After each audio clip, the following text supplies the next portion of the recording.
الحمد لله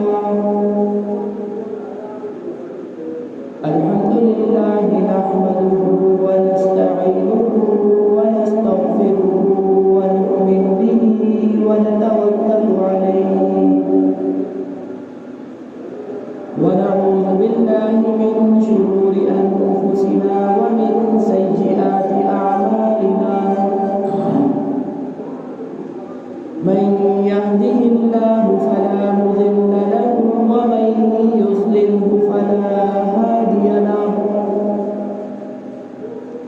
ونشهد أن لا إله إلا الله وحده لا شريك له ونشهد أن سيدنا ومولانا محمدا عبده ورسوله أما بعد فأعوذ بالله من الشيطان الرجيم بسم الله الرحمن الرحيم وعهدنا إلى إبراهيم وإسماعيل أن طهرا بيتي للطائفين والعاكفين والركع السجود وقال الله تعالى في مقام آخر قد كان لكم في رسول الله أسوة حسنة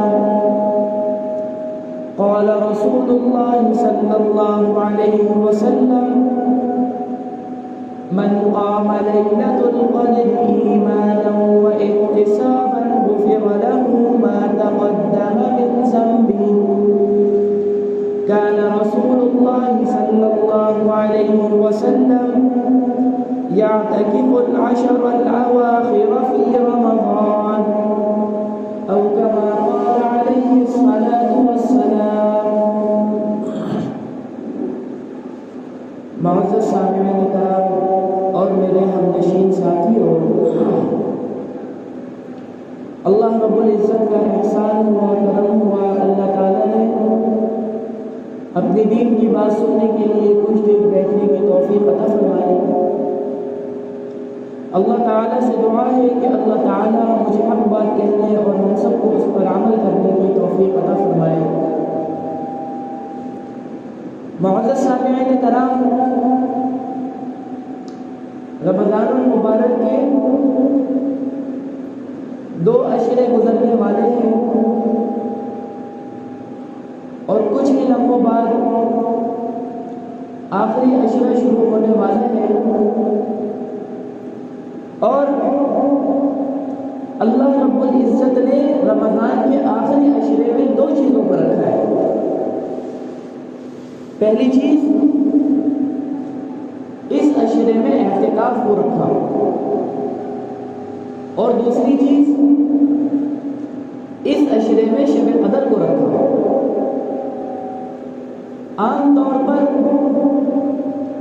لوگوں میں یہ تاثر پایا جاتا ہے کہ شب قدر یہ صرف 27ویں کی شب ہی کو ممکن ہے، اس کے علاوہ میں شب قدر بہت کم ہوتی ہے۔ تو میرے دوستو، اللہ تعالیٰ نے آخری عشرے میں 5 تاک راتوں کو رکھا ہے، اور شب قدر کی تلاش ان 5 راتوں میں ہمیں کرنی ہے، نہ کہ صرف کوئی ایک مخصوص رات۔ ہاں، یہ بات ممکن ہے کہ 27ویں کی فضیلت اور شب قدر 27ویں میں ہونے کے امکانات دوسرے راتوں کے مقابلے میں زیادہ ہیں، لیکن حتمی طور پر یہ بات نہیں کہی جا سکتی کہ شب قدر صرف 27ویں کو ہے، اس کے علاوہ نہیں ہے۔ ہم اپنے آس پاس ماحول دیکھتے ہیں، لوگوں کا رجحان دیکھتے ہیں، مساجد میں رش دیکھتے ہیں، وہ صرف 1 تاک رات میں ہمیں نظر آتی ہے، اور وہ 27ویں کی رات ہوتی ہے۔ بقیہ جو 4 راتیں اللہ رب العزت نے رکھی، اس رات کو تلاش کرنے کے لیے یقیناً ان 4 راتوں میں سے بھی کسی ایک رات میں شب قدر ہو سکتی ہے۔ تو اس لیے ہمیں چاہیے کہ ہم 5 طاق راتوں میں عبادت ایک طرح کی کریں. جس طرح 27ویں کی رات ہم اہتمام کرتے ہیں، انتظامات کرتے ہیں، مساجد راتوں کو کھلی رہتی ہے، لوگوں کا رش ہوتا ہے، لوگ اپنی عبادتوں کو بڑھا دیتے ہیں، تو یہی تمام تر چیزیں بقیہ 4 راتوں میں بھی ہونی چاہیے. کیونکہ بہت ممکن ہے کہ 27ویں کو شب قدر ہو جائے، اور اتنا ہی ممکن ہے کہ 27ویں کے علاوہ کسی رات کو شب قدر ہو جائے. رسول اللہ صلی اللہ علیہ وسلم کو اللہ رب العزت نے شب قدر کی تعلیم بتا دی تھی. شب قدر کی رات اللہ تعالیٰ نے دکھا دیا تھا، اور آپ علیہ السلام مسجد نبوی تشریف لا رہے تھے کہ صحابہ کو بتائیں کہ اللہ تعالیٰ نے شب قدر کس رات کو رکھی ہے. پھر راستے میں دیکھا کہ 2 لوگ آپس میں جھگڑ رہے ہیں. تو اللہ رب العزت نے ان 2 لوگوں کے جھگڑنے کی وجہ سے آپ علیہ السلام کو جو یہ تعین کے علم عطا کیا تھا شب قدر کے، اس علم کو اللہ تعالیٰ نے اٹھا لیا. آپ علیہ السلام فرماتے ہیں مجھے شب قدر کی تعین بتائی گئی، پھر بلا دی گئی. تو 2 مسلمانوں کا آپس میں جھگڑنے کتنی بڑی بات ہے. اللہ کی طرف، اللہ کے لیے یہ کتنا ناپسندیدہ عمل ہے کہ 2 مسلمان آپس میں جھگڑے ہیں. اور اس کا صلہ کیا ملا؟ جو شب قدر کی تعین اللہ نے بتائی تھی وہ اللہ رب العزت نے اس کے علم اٹھا لیا. اور یہ بھی اللہ کی طرف سے ایک حکمت تھی کہ لوگ رمضان کے آخری عشرے میں زیادہ عبادتیں کریں، کسی ایک رات کو خاص نہیں کریں، بلکہ 5 راتوں کو خاص کر کے ان 5 راتوں میں عبادت کریں. جو یہ مقصد تھا شب قدر کی تعین کو اٹھا لینے کا، یہ مقصد آج پہنچ ہو چکا ہے. لوگ ان 5 راتوں میں اپنی عبادتوں کو اس طرح نہیں کرتے جس طرح ایک مخصوص رات میں کرتے ہیں. کیا ہمیں اس بات کا علم ہو چکا ہے؟ کیا ہمارے پاس اللہ کی طرف سے کوئی پیغام آ چکا ہے کہ شب قدر صرف 27ویں کو ہوگی، اس کے علاوہ نہیں ہو سکتی؟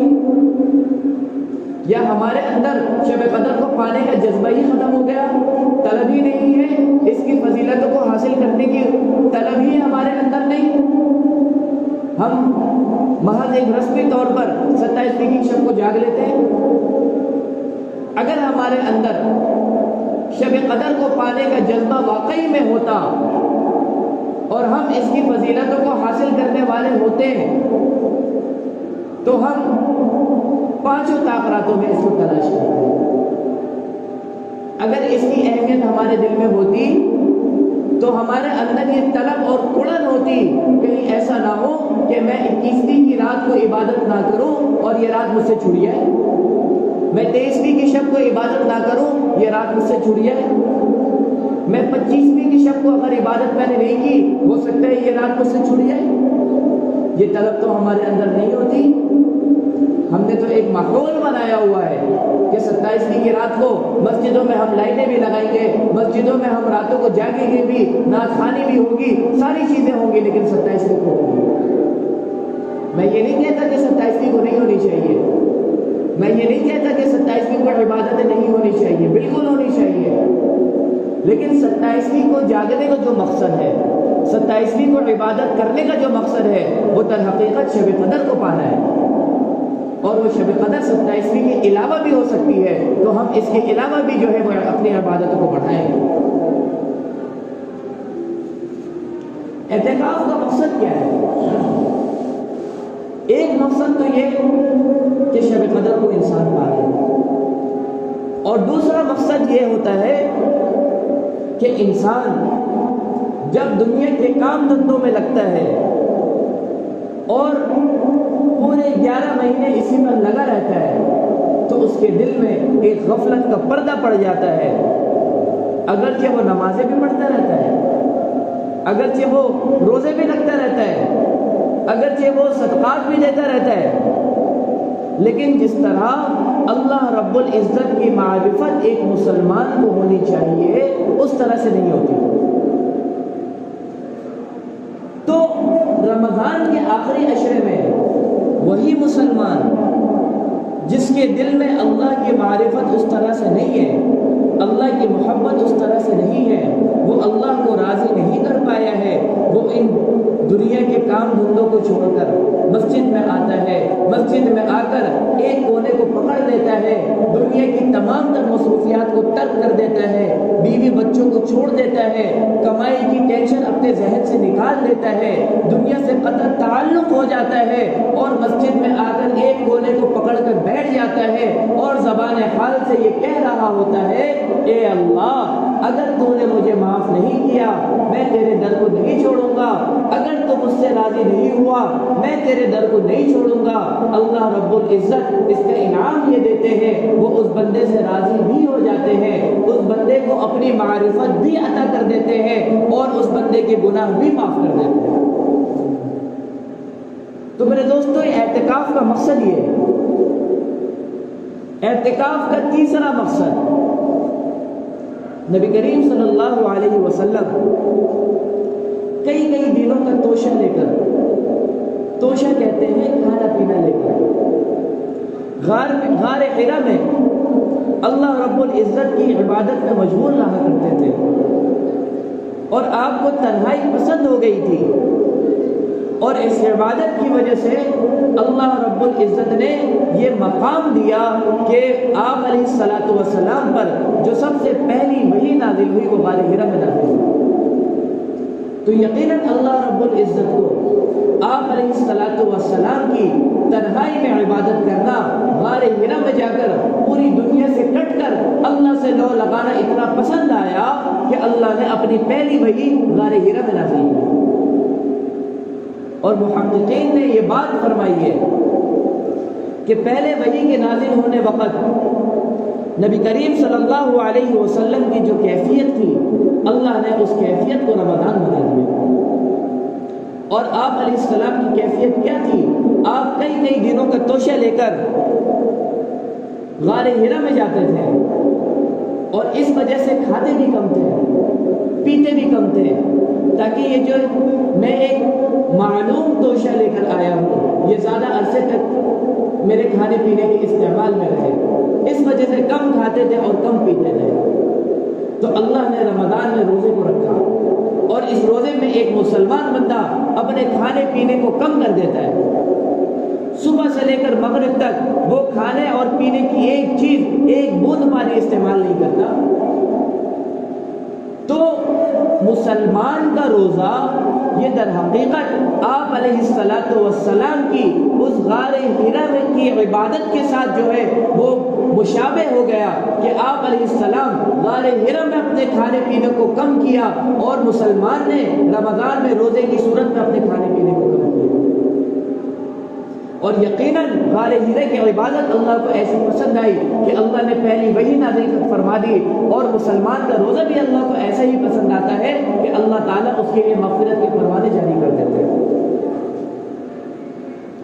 رسول اللہ صلی اللہ علیہ وسلم غار حرا میں عبادات میں مشغول رہا کرتے تھے، اور رمضان میں مسلمان بندہ اس کی عبادت میں اضافہ ہو جاتا ہے، تو اس طرح نبی کریم صلی اللہ علیہ وسلم کے ساتھ عبادت میں مشابہت ہو جاتی ہے۔ لیکن ایک چیز میں مشابہت نہیں ہوتی، نبی کریم صلی اللہ علیہ وسلم غار حرا میں اکیلے جاتے تھے، تنہا جا کر عبادت کرتے تھے، مسلمان رمضان میں تنہائی میں عبادت نہیں کرتا۔ تو اس تنہائی کی مشابہت کو اختیار کرنے کے لیے اللہ رب العزت نے اعتکاف کو رکھ دیا کہ میرا نبی غار حرا میں تنہائی میں عبادت کرتا تھا، اے مسلمان میں نے رمضان کے آخری عشرے کے اعتکاف کو تم پر رکھا ہے، تم بھی آ کر تنہائی میں عبادت کرو۔ اور جب مسلمان تنہائی میں آ کر اللہ رب العزت کی عبادت کرتا ہے تو اللہ رب العزت اس سے اپنی رضا کا پروانہ جاری کر دیتے ہیں، اللہ رب العزت اس کے گناہوں کو معاف فرما دیتے ہیں۔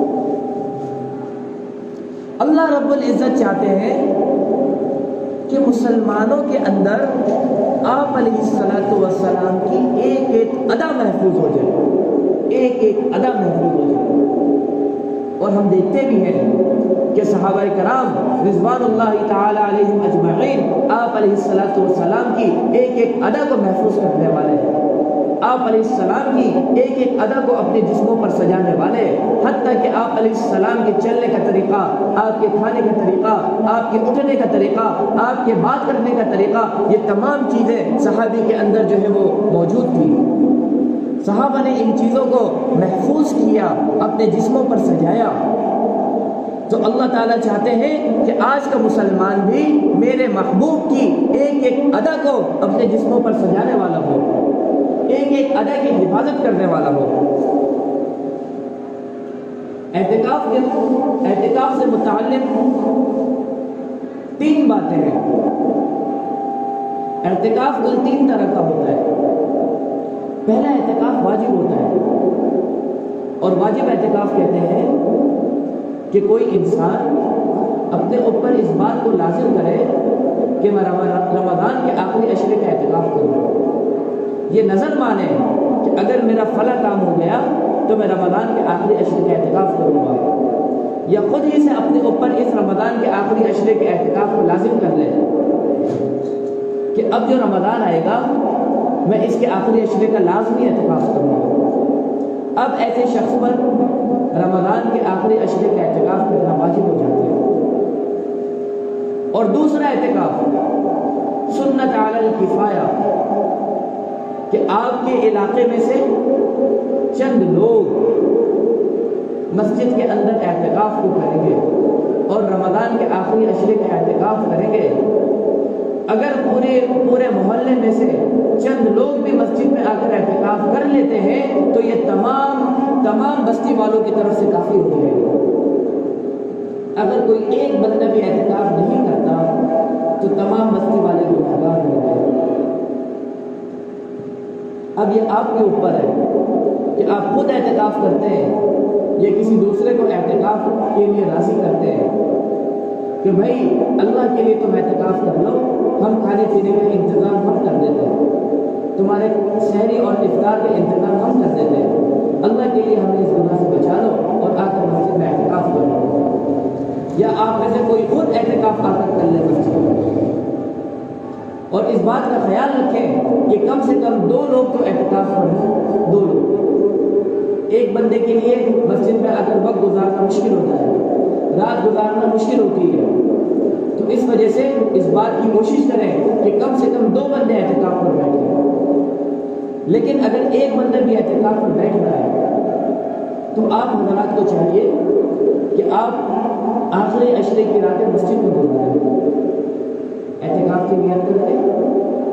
اور مستحب اعتکاف وہ ہوتا ہے جو کہ 1 منٹ کا بھی ہوتا ہے، 1 گھنٹے کا بھی ہوتا ہے، 1 رات کا بھی ہوتا ہے، 1 دن کا بھی ہوتا ہے۔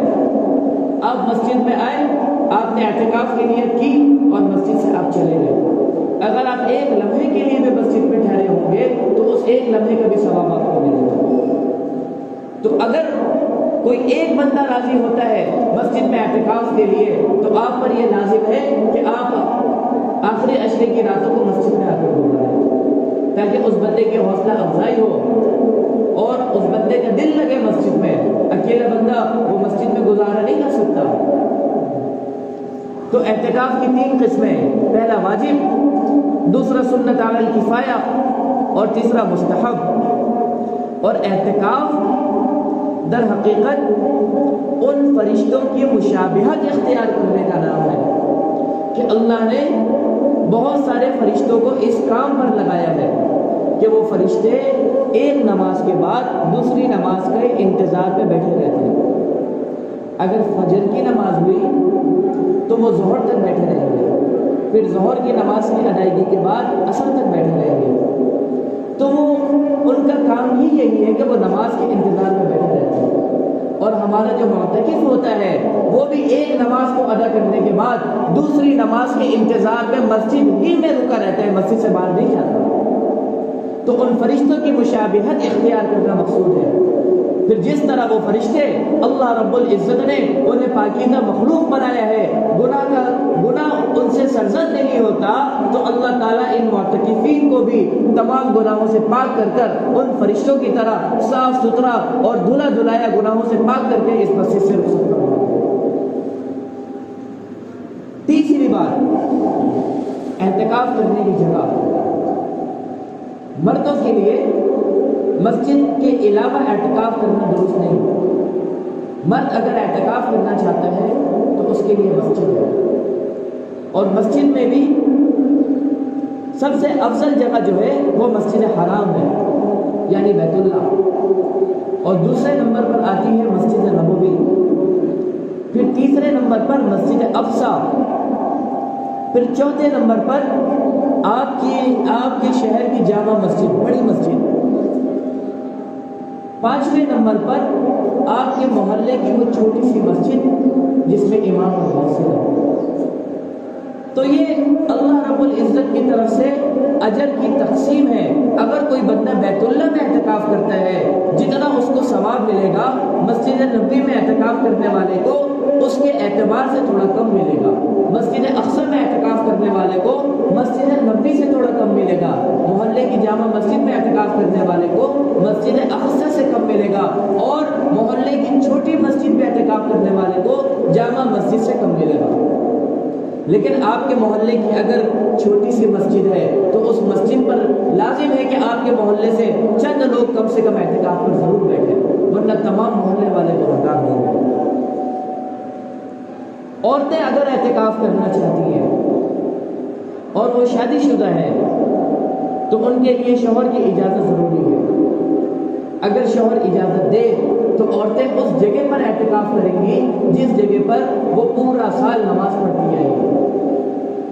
بہت ممکن ہے کہ کسی عورت کے لیے نماز کی جگہ خاص نہ ہو، متعین نہ ہو، کبھی اس کمرے میں پڑھ لیتی ہو کبھی اس کمرے میں پڑھ لیتی ہو۔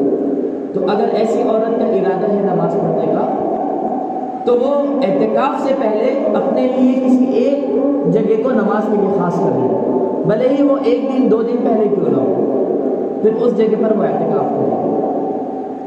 اس پہ اس بات کا خیال رکھے گی کہ گھر کے کام کاج یہ عورتیں نہیں کر سکتی اعتکاف کی حالت میں۔ ہاں، گھر کے کام کاج کے لیے رہنمائی کر سکتی ہیں، بتا سکتی ہیں کہ تم یہ کر لو، تم یہ کر لو، تم یہ کر لو، تم کھانا بنا لو، تم جھاڑو لگا لو، اس بات کی رہنمائی کر سکتی ہے، بذات خود گھر کے کام کاج نہیں کر سکتی۔ چوتھی اور آخری بات، اگر کوئی معتکف مسجد میں آ کر رمضان کے آخری عشرے کا اعتکاف کرتا ہے تو اللہ کی طرف سے اسے کیا کیا انعامات اللہ رب العزت دیتے ہیں کہ آپ علیہ الصلوۃ والسلام نے فرمایا جو شخص آخری عشرے کا اعتکاف کرتا ہے اللہ رب العزت اسے 2 حج اور 2 عمروں کے برابر ثواب عطا فرماتا ہے، 2 حج اور 2 عمروں کے برابر ثواب عطا فرماتا ہے۔ آج ہم میں سے کس کے اندر یہ استطاعت ہے کہ وہ اپنی زندگی میں 2 حج اور 2 عمرے کر لے؟ اگر کوئی بندہ کر بھی لیتا ہے تو اس بات کو گارنٹی کے ساتھ نہیں بول سکتا، یقین کے ساتھ نہیں کہہ سکتا کہ میرا حج قبول ہوا بھی ہے یا نہیں۔ حج کی قبولیت کی ایک نشانی آپ علیہ الصلوۃ والسلام نے بتائی ہے کہ حاجی جو کنکری مارتا ہے جمرات پہ، کنکری جو مارتا ہے وہ کنکری اللہ رب العزت آسمان پر اٹھا لیتا ہے، اور اس چیز کو آزمانے کے لیے ایک صحابی نے اپنی کنکری پر کلر کر دیا، کلر کرنے کے بعد انہوں نے پھر اسی کنکری کو مارا، مارنے کے بعد دیکھا تو وہ کنکری سامنے موجود نہیں تھی۔ پہلے تو اتنا رش بھی نہیں ہوتا تھا، تھوڑے سے لوگ تھے، گنتی کے مسلمان تھے۔ آج تو یہ حال ہے کہ ٹرک میں جو ہے وہ کنکریاں اٹھا کر سعودی گورنمنٹ لے جا کر پھینکتی ہے۔ تو اگر کوئی حج بھی کر لے، عمرہ بھی کر لے، یقین کے ساتھ نہیں کہہ سکتا کہ اس کا حج اور عمرہ قبول ہوا بھی ہے یا نہیں ہوا، لیکن جو شخص اعتکاف کرے گا وہ یقین کے ساتھ اس بات کو کہہ سکتا ہے کہ میرے اعمال نامے میں اللہ رب العزت نے 2 حج اور 2 عمروں کے برابر نیکیاں لکھ دی ہیں۔ آپ بتائیں کون سا سودا سستا ہے، کون سا سودا اچھا ہے؟ لاکھوں روپے لگا کر وہاں حج کرنا یا مسجد میں آ کر اعتکاف کرنا؟ اگر کوئی مسلمان صاحب نصاب ہے تو یقیناً اس کے لیے بیت اللہ کا حج فرض ہے، آپ وہی حج کریں گے اور اپنے ذمے سے فرض کو ساقط کریں گے۔ اعتکاف کی آڑ میں آپ اس حج کو نہیں چھوڑ سکتے، لیکن اللہ نے ہم غریبوں کے لیے کتنا اچھا پیکج کر دیا کہ اگر آپ کے اندر استطاعت نہیں ہے آپ مسجد میں آ کر 10 دنوں کا اعتکاف کر لیں، اللہ رب العزت 2 حج اور 2 عمرے کا ثواب دے دے گا۔ دوسری بات، جو شخص ایمان کی حالت میں ثواب کی امید رکھتے ہوئے اعتکاف کرتا ہے تو اللہ تعالیٰ اس کے گزشتہ گناہوں کو معاف فرما دیتے ہیں۔ وہ بندہ ایسے مسجد سے جائے گا جیسے ابھی ماں کے پیٹ سے نکلا ہو، اس کے پلڑے میں کوئی ایک گناہ بھی نہیں بچتے۔ تو کون کون اپنے آپ کو پاک اور صاف کرانا چاہتا ہے؟ کون چاہتا ہے کہ اس کے پلڑے کی تمام گناہ معاف ہو جائے، امان نامہ اس کا صاف ہو جائے اور وہ عید سے نئی زندگی اپنی شروع کرے؟ ہر بندہ یہ چاہتا ہے۔ تو میں یہ کہتا ہوں اس بندے کو چاہیے کہ وہ آ کر اعتکاف کر لے۔ اعتکاف کرنے ہی سے پتہ چلے گا آپ کے دل میں یہ طلب ہے یا نہیں ہے۔ اگر آپ اعتکاف کرتے ہیں تو آپ کے دل کا حال ظاہراً معلوم ہوگا کہ آپ اپنے گناہوں کو بخشوانے کے لیے ہیں۔ اگر آپ اعتکاف نہیں کرتے ہیں تو یقیناً یہ بات واضح ہوگی کہ ہمیں کوئی پرواہ ہی نہیں ہے کہ ہمارے پلڑے میں گناہ رہے بھلے رہے، ہم دیکھ لیں گے اس کو۔ معاف کرانے کی ہمارے اندر معاف کرانے کا جذبہ ہی نہیں۔ حضرت ابن عباس رضی اللہ تعالیٰ عنہ فرماتے ہیں کہ آپ علیہ الصلوۃ والسلام نے فرمایا، جو شخص ایک دن کا اعتکاف کرتا ہے اللہ کی رضا کے لیے تو اللہ تعالیٰ اس کے اور جہنم کے درمیان 3 خندقوں کو آڑ بنا دیتا ہے۔ اور ایک خندق کی لمبائی کی مثال جو دی جاتی ہے احادیث شریف میں، وہ آسمان اور زمین کے فاصلے کے برابر ہے۔ ایک دن کے اعتکاف میں اللہ تعالیٰ 3 آسمان اور زمین کی مسافتوں کے برابر آپ کو جہنم سے دور کر دیں گے۔ ایک دن کا اعتکاف، اگر کوئی بندہ 10 دن کا اعتکاف کرتا ہے، حساب لگا لے 30 خندق وہ جہنم سے دور ہو جائے گا۔ تو کون جہنم سے دور ہونا چاہتا ہے؟ کون جنت کے قریب ہونا چاہتا ہے؟ جو شخص جہنم سے دور ہونا چاہے، جنت کے قریب ہونا چاہے، اسے چاہیے وہ مسجد میں آ کر اعتکاف کرے۔ آپ علیہ الصلوۃ والسلام سے 1 سال کا اعتکاف چھوٹ گیا، 1 سال کا، تو آپ علیہ السلام نے اگلے سال 20 دنوں کا اعتکاف کیا، 20 دنوں کا اعتکاف، تاکہ پچھلے سال کے اعتکاف کی تلافی ہو جائے۔ تو میرے دوستو، یہ آپ علیہ السلام کا جو عمل رہا ہے یہ ہمارے لیے ترغیب ہے کہ اعتکاف بہت قیمتی چیز ہے۔ اعتکاف ایسی چیز ہے کہ انسان اپنی بخشش بھی کرا لیتا ہے، انسان اللہ کو راضی بھی کر لیتا ہے، انسان جہنم سے دور بھی ہو جاتا ہے، انسان اللہ کی معرفت بھی حاصل کر لیتا ہے۔